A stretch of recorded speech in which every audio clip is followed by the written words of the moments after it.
আসসালামু আলাইকুম। আশা করি সবাই ভালো আছেন। আমিও ভালো আছি আল্লাহর রহমতে। আজকে আমি আপনাদেরকে দেখাবো যে কিভাবে আপনারা পারফেক্ট নিয়মে 34 সাইজ 36 সাইজ যে কোনো সাইজের ব্লাউজ কাটিং করবেন। ব্লাউজ কাটিং করতে গেলে আপনাদের অবশ্যই কাপড়ের মাপ জানতে হবে এবং কাপড়ের ভাঁজ জানতে হবে, কোন পাশে কি কাটবেন তা জানতে হবে। তো সব বিষয়ে আমি বিস্তারিত জানাবো, তো ভিডিওটি সবাই সম্পূর্ণ আমার দেখতে থাকুন। তো দেখুন, আমি এই কাপড়টি বিছায় নিয়েছি দুটি ভাঁজ করে, নিয়েছি এবং দুই ভাঁজের মধ্যে এক পাশে হবে এক পাট ব্লাউজের সামনের অংশ, আর এক পাশে হবে ব্লাউজের পেছনের অংশ। এখানে কাপড় নিয়েছি আমি 14 গিরা কাপড়। দেখুন এখানে 14 গিরা কাপড় আছে। আপনারা 14 গিরা কাপড় নেবেন শর্ট হাতার জন্য, এবং যদি লং হাতা নেন আপনারা 1 গজ, 1.25 গজ এরকম কাপড় নিতে পারেন। তো এখন ব্লাউজের ভাঁজ হবে ঠিক কামিজের মতন। আমরা যখন কামিজ কাটিং করি ঠিক ওভাবে ভাঁজ দিতে হবে। তো এই কোণায় হবে, দেখুন এখানে আমি কোণা দেখাচ্ছি আপনাদের। এক কোণায় হবে ব্যাক পার্ট এবং আর এক পাশে হবে সামন পার্ট। এইখানে হবে কিন্তু ব্যাক পার্ট। আমি প্রথমে ব্যাক পার্ট কাটিং করব। তো এখানকার মেজারমেন্ট হচ্ছে আপনার বডি কত আছে, বডি যত থাকবে। আমার এখানে 34 আছে, তো 34 ইঞ্চি মাপে আমি এখানে মেজারমেন্ট নেব। 34 ইঞ্চি হলে 8.5 ইঞ্চি হবে এবং তারও 1 ইঞ্চি বাড়তি করে নেব। আমি এরকম করে নিলাম, আপনারা ঠিক এভাবে নেবেন। যদি 34 ইঞ্চি বা 36 ইঞ্চি বডি হয় 4 ভাগ করবেন, 4 ভাগ করার পর যে অঙ্ক আসবে তা থেকে আরও 1 ইঞ্চি বাড়তি করে নেবেন। এখন দেখুন নিচে আমি একটি মার্জিন টানলাম, এখান থেকে আরও 1 ইঞ্চি বা 1.5 ইঞ্চি আপনারা নিতে পারেন। এখানে আমি সোয়া অর্থাৎ 1.3 ইঞ্চি আমি নিলাম। এটা হলো এই ভাঁজ দেওয়ার জন্য। আপনারা যখন এটি ভাঁজ দেবেন, ব্লাউজ বানার পর যে ভাঁজ দিতে হয় সেটার জন্য এটা। এখন এখান থেকে 14 ইঞ্চি, আমার ব্লাউজের মাপ হচ্ছে 14 ইঞ্চি। তো 14 ইঞ্চি থেকে আরও 1/2 ইঞ্চি বাড়তি নেবেন সেলাইয়ের জন্য। 14 ইঞ্চি এবং 1/2 ইঞ্চি বাড়তি সেলাইয়ের জন্য। এই দেখুন আমি এভাবে দাগ দিব, ঠিক এইভাবে সামনেও এভাবে দাগ দিয়ে দেবেন। দাগ দেওয়ার পর এগুলো সুন্দরভাবে সোজা করে মার্জিন টানবেন। মার্জিন টানার পর এখন আমি আপনাদেরকে গুরুত্বপূর্ণ টিপসটি দেব যে আপনারা এই শোল্ডার এবং নেক, তারপর আর্মহোল এগুলো কততে নিতে হবে। তো এখানে দেখুন, এখানে আমার শোল্ডারের মাপ দিতে গেলে আপনাদের এখানে একটি মেজারমেন্ট, একটি সূত্র আমি আপনাদেরকে বলে দেব। ভিডিওটি সম্পূর্ণ দেখুন। সম্পূর্ণ ভিডিওটি দেখলে আপনারা বুঝতে পারবেন যে মাপটি কীভাবে নিতে হয় আর্মহোল এবং শোল্ডার নেক। আমি একটি শর্ট ভিডিওতে দিয়েছিলাম যে কিভাবে এটি বানাতে হয়, সেই ভিডিওটি এই ভিডিওটি হয়। তো 34 ইঞ্চি বডিকে আপনারা 6 দিয়ে ভাগ দেবেন। দেখুন 6 দিয়ে ভাগ দিয়ে যে অংশটুকু আসবে বা যে অঙ্ক আসবে তার চেয়ে আপনারা আরও 1/2 ইঞ্চি বাড়তি নেবেন, নিয়ে এই সোজা বরাবর দাগ দেবেন এই পয়েন্ট, আর নিচে সোজা করে দাগ দেবেন। আর এখান থেকে ঠিক একই মাপে ওই যত ইঞ্চি বডি হবে সেই বডিকে আপনারা 6 দিয়ে ভাগ দেবেন। ভাগ দেওয়ার পর যে অঙ্কটা আসবে সেই অঙ্কটা এখানে বসাবেন। আমি যে বসালাম, আশা করি বুঝতে পেরেছেন আমি কথাও কীভাবে বলতেছি। যদি বোঝার কোনো সমস্যা হয় তাহলে ভিডিওটি আর একবার দেখবেন। তো এখন আমি চেস্ট অর্থাৎ বডি কত, বডি হচ্ছে 34 ইঞ্চি। বডি 34 ইঞ্চিকে 4 ভাগ করলে দেখুন এখানে 8.5 ইঞ্চি হয়, এবং 8.5 ইঞ্চি দাগ দেবেন এবং 1 ইঞ্চি অথবা 1.25 ইঞ্চিতে একটা বাড়তি দাগ দেবেন, কারণ সেলাই করার সময় এটা অনেক কাজে লাগবে। নিচে আমার কোমর হচ্ছে 30 ইঞ্চি, 30 ইঞ্চি হলে 7.5 ইঞ্চি হয়। 1 ইঞ্চি দেবো টিকিনের জন্য, ব্লাউজের টিকিন দিতে হবে, টিকিনের জন্য 1 ইঞ্চি এবং আরও 1 ইঞ্চি আমি নেব বাড়তি সেলাইয়ের জন্য।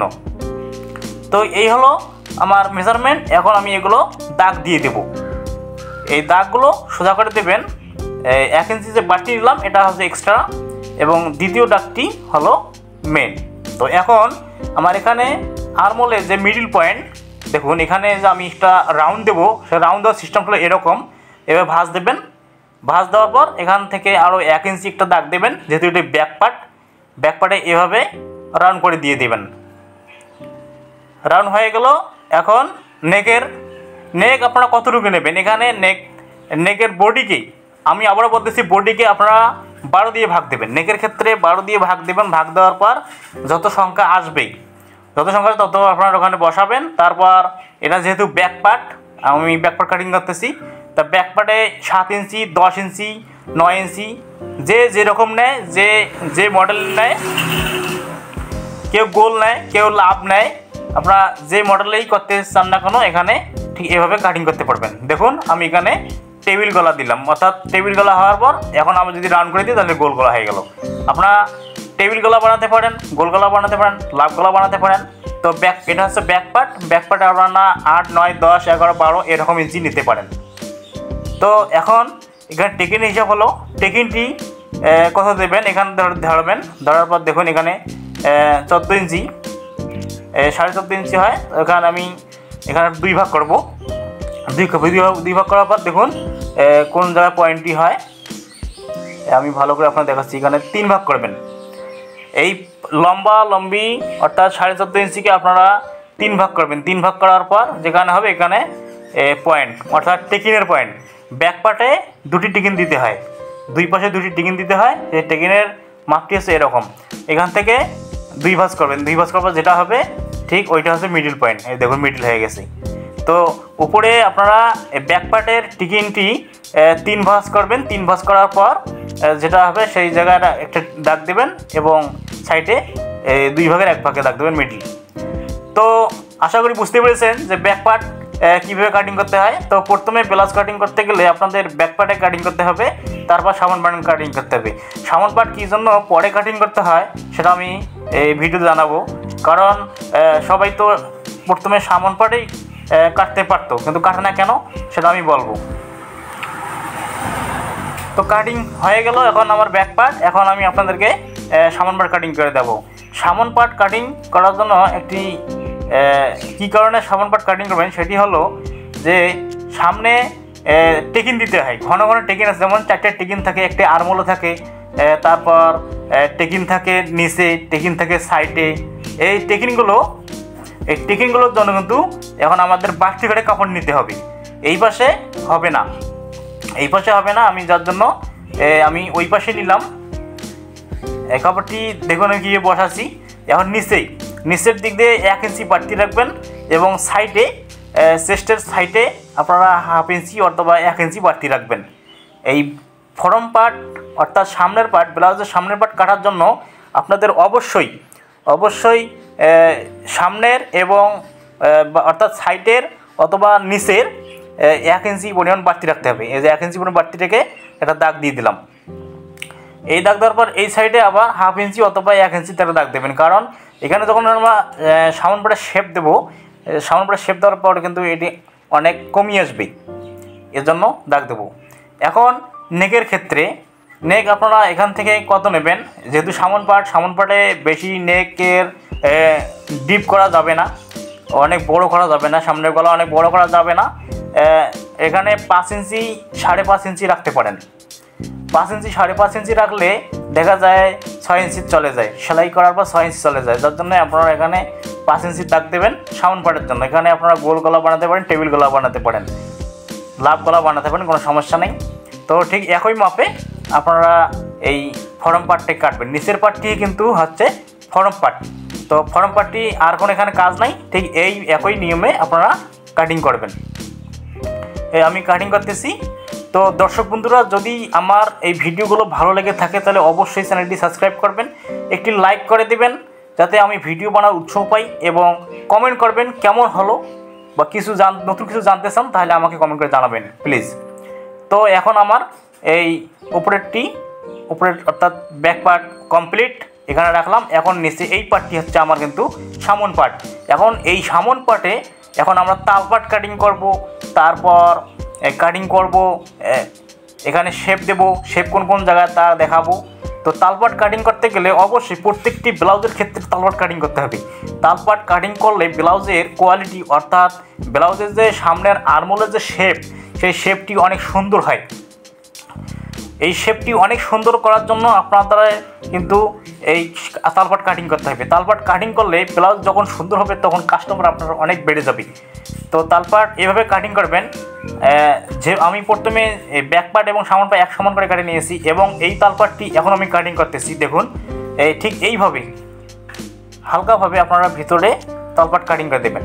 তো তলপাট কাটিং হয়ে গেল, এখন আমি আপনাদেরকে দেখাবো শেপগুলো কীভাবে দেবেন। এখান থেকে আপনারা 34 ইঞ্চি বডির জন্য নেবেন 9.5 ইঞ্চি, যদি 38 বা 40 ইঞ্চি বডি হয় তাহলে 10 ইঞ্চির দাগ দেবেন। মানে যত বাড়বে তত আপনারা একটু নিচে হাফ ইঞ্চি নামাই দেবেন। এই যে দেখুন, এখান থেকে মেজারমেন্টটি ছিল আমার 34.5 ইঞ্চি। তো এখন আমি শেপগুলো দেবো। দেখুন শেপ কততে হবে, এই পয়েন্ট থেকে এখন আপনাদের শেপগুলো দিতে হবে। একটা সোজা দাগ দেবেন, এটা হচ্ছে সোজা দাগ, তারপর নিচে আর একটি দাগ, তারপর এই আর্মহোলের সাইডে একটা দাগ দিতে হবে শেপের জন্য, এবং এই কোণা বরাবর একটা দাগ দিতে হবে। এখন এই মিডিল পয়েন্ট থেকে এই দাগগুলো থেকে আপনারা 2.25 ইঞ্চি অথবা 2.5 ইঞ্চি, এটা হচ্ছে আপনাদের খেয়াল করবেন বডির উপর। বডি যদি অর্থাৎ ব্রেস্ট যেটাকে বলা হয়, সেটা যদি একটু বড় সাইজের হয় তাহলে একটু আপনারা বাড়তি করে নেবেন, 2 ইঞ্চি 2.25 ইঞ্চি এরকম দাগ দেবেন। মানে অর্থাৎ আপনারা এটা এইদিকে আপনারা একটু খেয়াল রাখতে হবে, খেয়াল রেখে আপনারা এই শেপটা দিয়ে দেবেন। যদি কম হয় তাহলে একটু আরও কমাই দেবেন, কোনো সমস্যা নেই। তো এভাবে আপনারা কিন্তু এই যে এই বক্সটি তৈরি করে নেবেন, এই গোলটি তৈরি করে নেবেন, এটি হচ্ছে ব্রেস্টের জন্য। তো এখান থেকে আপনারা দেখুন, আমি ভালো করে আরও বুঝাইতেছি আপনাদের যেটা শেপটা কীরকম করে হবে। তো দেখুন এইভাবে শেপটি হবে। এই যে প্রত্যেকটি আমি ভালো করে বুঝাইতেছি। আমার ভিডিও দেখে যদি কেউ শিখতে না পারেন তাহলে আমার কিছু করার নাই, কারণ আমি এই প্রত্যেকটি ভিডিও সুন্দর করে বানাই, কিন্তু আপনারা কেউ আমাকে কমেন্টেও জানান না যে ভিডিওটি আপনার ভালো লেগেছে। এখানে এইভাবে রাউন্ড করে দেবেন। তো দেখুন আমি প্লাস্টিক কাটিং করলাম, প্লাস্টিক কাটিং করা কেমন হয়েছে এবং কোথাও কোনো ত্রুটি হয়েছে কিনা সবাই আমাকে কমেন্টে জানাবেন। ধন্যবাদ ধন্যবাদ ধন্যবাদ। আসসালামু আলাইকুম।